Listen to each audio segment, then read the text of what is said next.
Lesson 9.4, Simulations. A simulation is an experiment that is designed to model the action of a given situation. Simulations often use models to act out an event that would be impractical to perform.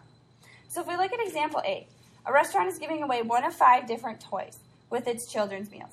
If the toys are given out randomly, describe a model that could be used to simulate which toys would be given with 6 children's meals.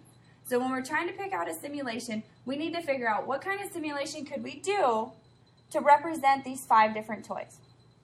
So a couple different examples, we could have a spinner. Okay, we could have a spinner with 5 different sections. We could pull out color tiles. Or we could even use 5 cards. Okay, so again, it just has to represent those 5 situations.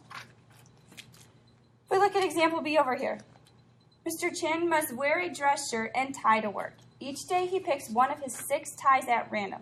Design a simulation that would be used to model this situation.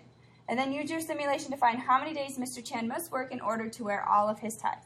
So again, when we're picking out our simulations, we have to make sure it has 6 different outcomes. Okay, 6 things we could choose from. So we could roll a dice. We could have a spinner with 6 different options. Okay, we could do color tiles again. Or we could have cards. Okay, and then you would actually do this experiment to figure out how many days would it take for Mr. Chin to wear all 6 ties. Okay, another thing we can do is simulations models with unequally likely outcomes. So simulations can also be used to model events in which the outcomes are not equally likely. So not all the sections are the same. So if we look at example C, during the regular season, Jason made 80% of his free throws. Describe an experiment to find the experimental probability of Jason making his next 2 free throws. So again, we need to figure out a simulation where we have 80% where he makes his free throws and 20% that he doesn't.